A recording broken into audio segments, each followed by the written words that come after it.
Maureen Sight is an avid marathon runner with a fantastic background.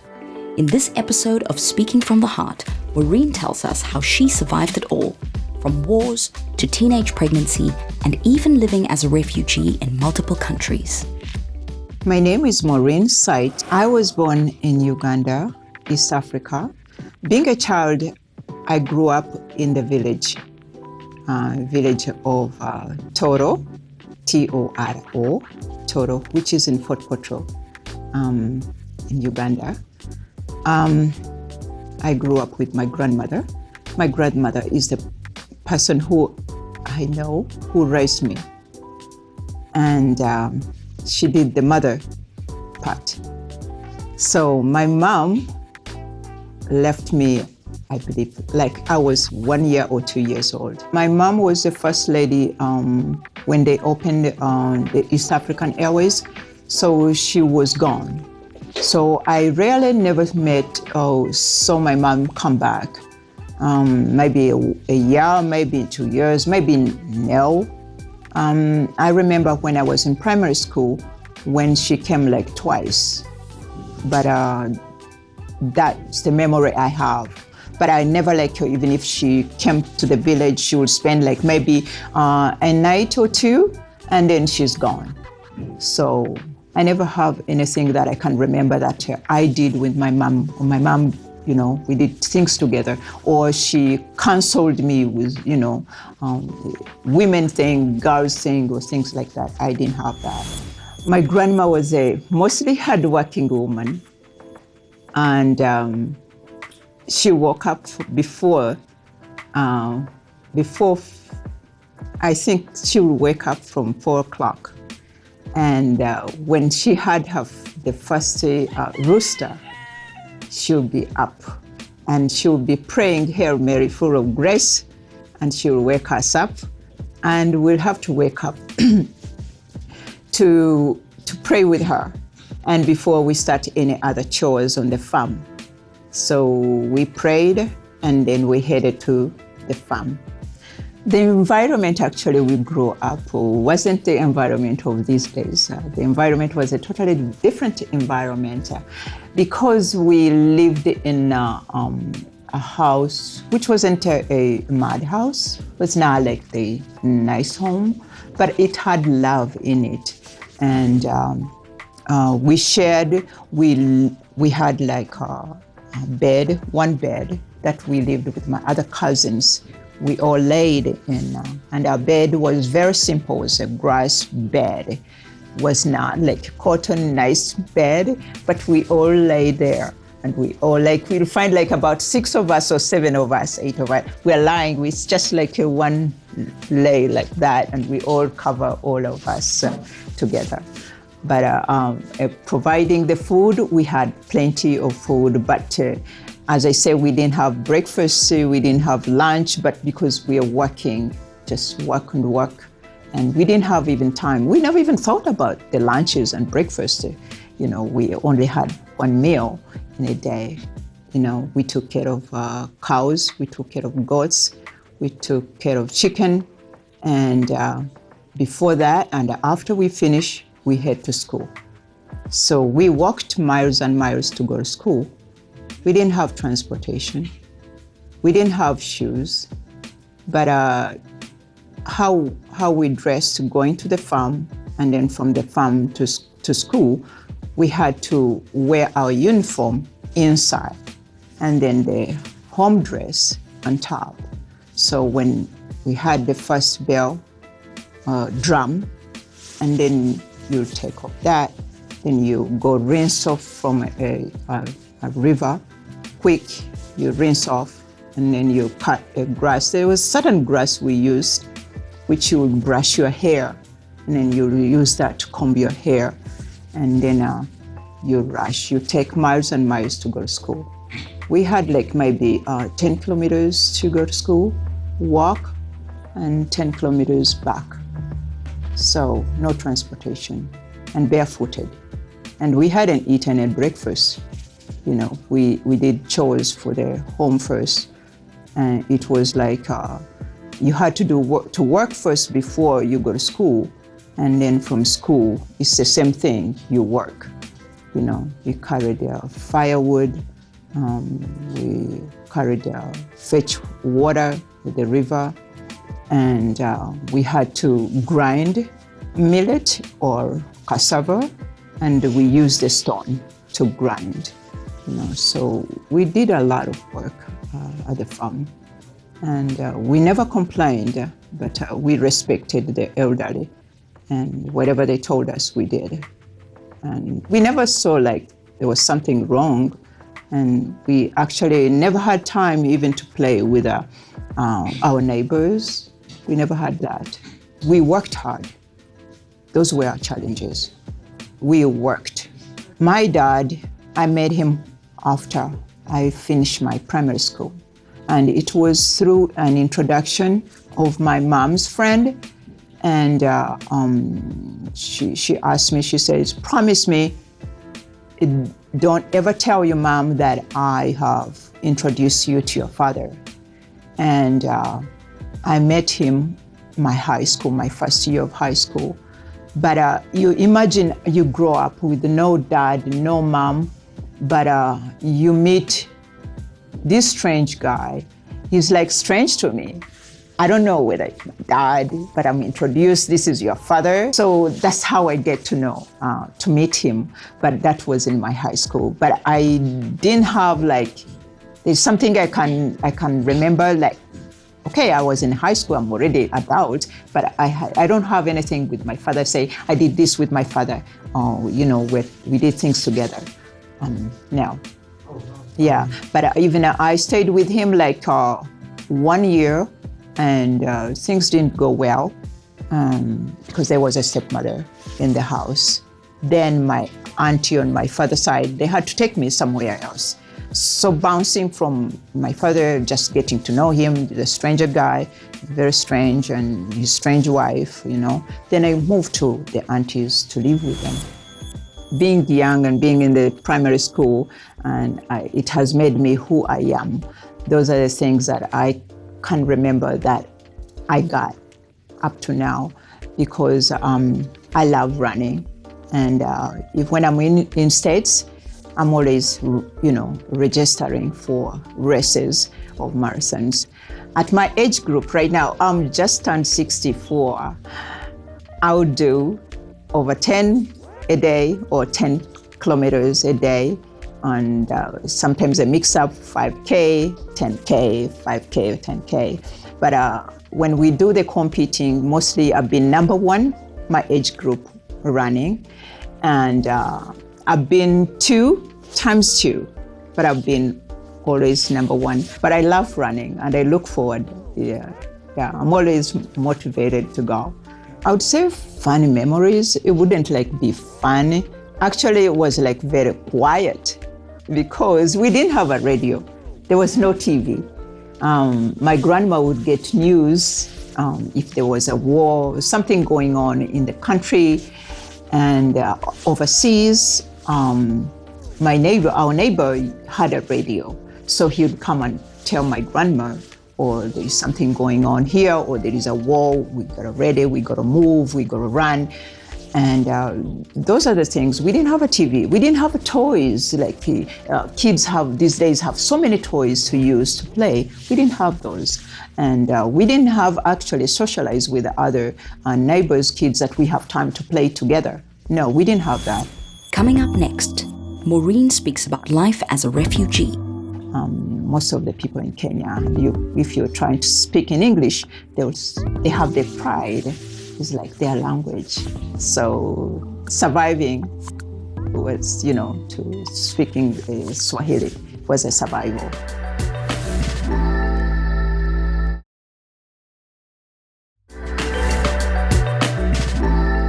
The first time I fell in love was the father of my children.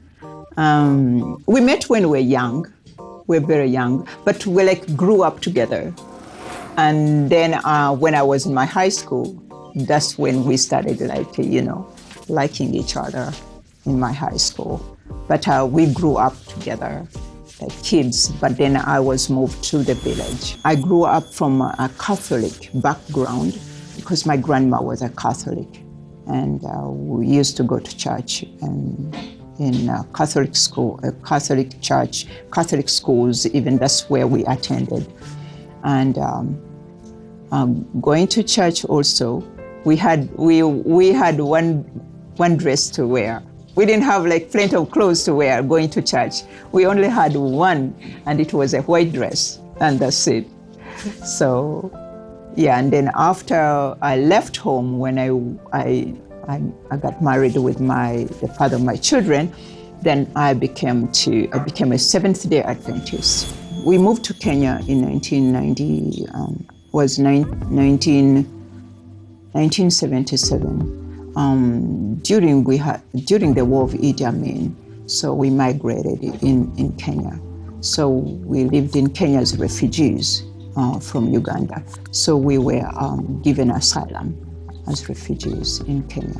So we lived in Kenya like 13 years. But by then we had only, when we moved to Kenya, we only had one child, and that is my son, Joey. So he was like 1 year. He was only 1 year, Joe. So yeah, was very challenging moving into a different country, different culture, different people, different food, different language. I learned a lot from other cultures, how to prepare their meals, a bit of their languages, and I didn't know how to speak even Swahili. So I learned Swahili from my neighbors. My neighbors taught me the Swahili languages and all that. And sometimes I could make mistakes, and then I could not, pronounce it proper. And then I would almost like I want to give up because they were speaking only Swahili by then. Most of the people in Kenya, if you're trying to speak in English, they have their pride. It's like their language. So surviving was, to speaking Swahili was a survival. When we moved to Kenya, we had somebody assisted us. Because the father of my children went to the U.S. Embassy, and the U.S. Embassy, he found somebody who was like an angel who really helped us, and he directed him, because we didn't know where to go, so he directed him to go to the High Commission of Refugees, and that's where to get the help. But he helped us from his own pocket, and I never met him, but he helped us, and every time he was very good to us, and he gave us help before the High Commission for Refugees, and then from there we met other people who also showed us around what to do, but we had enough not to live into those camps. So other refugees showed us where they were renting, so we had enough from the help that we had. I was in my 20s. I think I was like 20 years old. We're just young, and wasn't easy, and getting food wasn't easy. Later on, I think the person who was helping us got transferred to another country. So, and then finally the HR, started helping us with the High Commission. Started helping us with so they give us money for food. They'll give us money for rent. You choose, you go rent and getting food. But then they had other helps, like there was other organization where there was food. So you go and line up. You hear this organization is helping clothes, you go line up and you get clothes. You go get food there, and you go get clothes there, and things like that, and get help. And then you learn like all the scholarships and grants, you go back to school. So even me, I had an opportunity to go to school in Kenya and pursue in dressmaking. So I had that for 4 years. And then the father of my children also had to go to Polytech. It's called technical school He went, political technical school, something like that, in Kenya. So he was a designer, art photographer. So he studied that, and then we all had those kind of opportunities from the High Commission for Refugees. They really did a good job to help us by then. So, and then later we had the opportunity for sponsorship and to go abroad. So that's how we managed to go to America. More with Maureen on her advice to young ladies. Especially like the girls, I try to tell them, finish your school. The rest of other things can come later.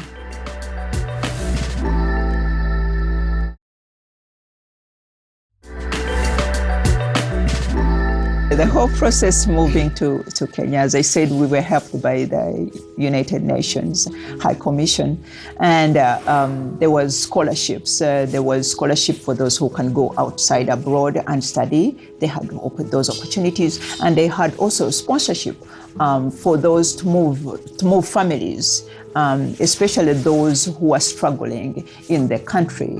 Like you're a refugee in that country, maybe you don't have a good income or something like that, then you qualify.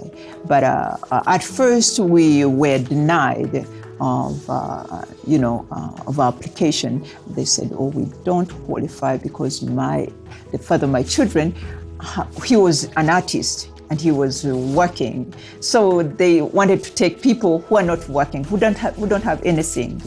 But eventually they had said, okay, we give you some time, 1 year or so, that you can come back and reapply. So that's what we did when we did the application, and this time we were accepted to go to America.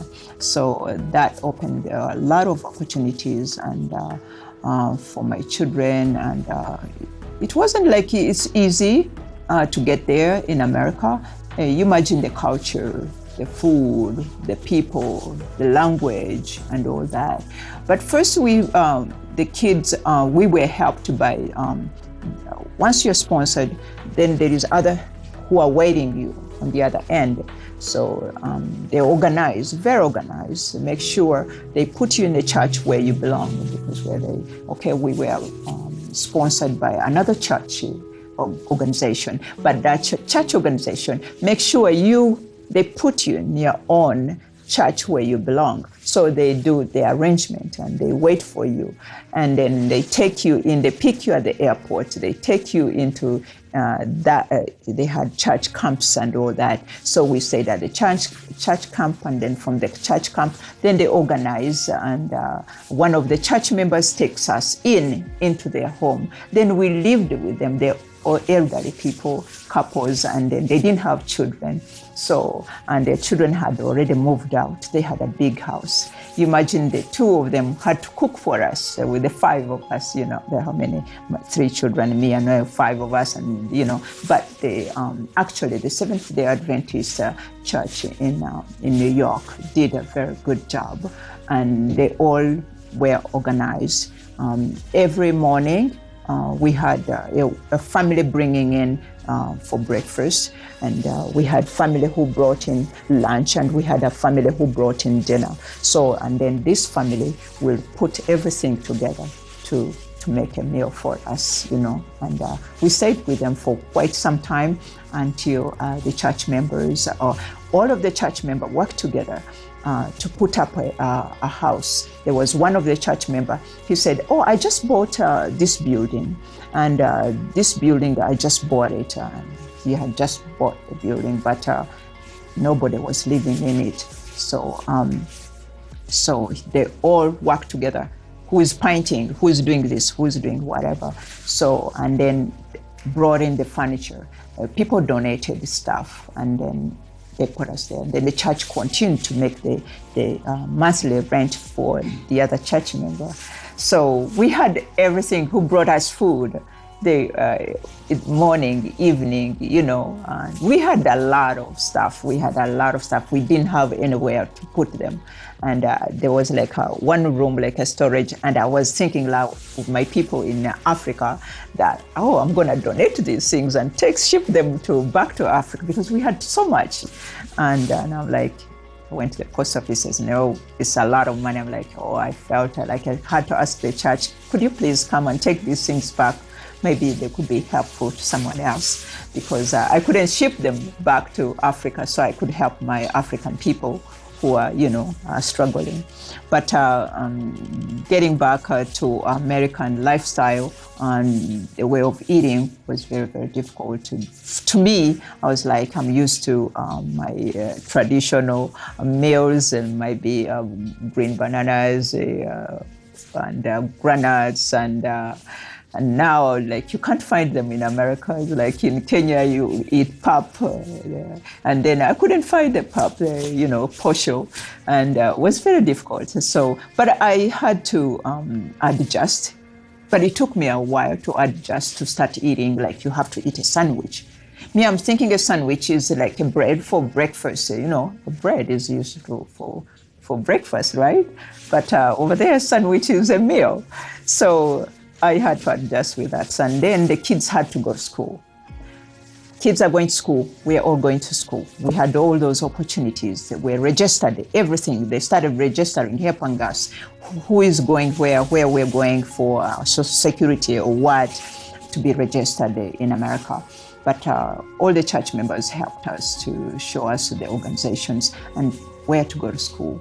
And when we were going to school, then I found that the speed was too much for me.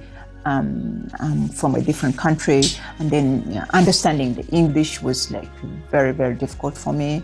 It's like very fast, and even competing with other students was very difficult for me.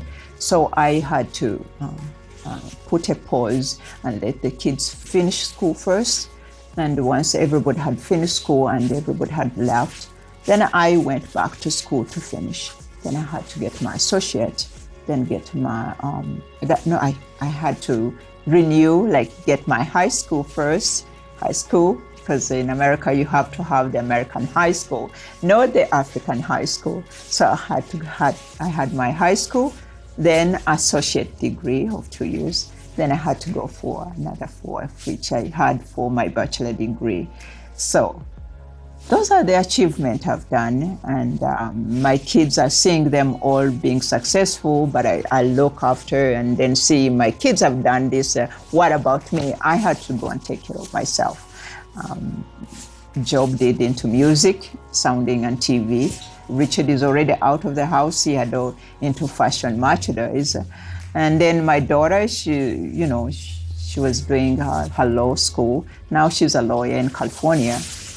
She's an attorney. So I had to do something like, my kids can finish school. I have to take care of myself too. I feel happy, and I feel that I have achieved. I've achieved my goal. For them, they haven't lived my lifestyle and how I lived, where we had nothing and all that. And they didn't go through what I went through.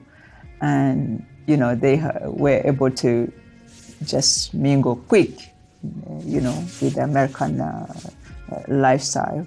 So, yeah, actually, most of the people think, like you say, they don't think like they come from Africa when they talk. They don't have an accent like me. My accent is still there, and I will never get rid of it. But it's been just a blessing to have and see them grow, and each one of them is on their own.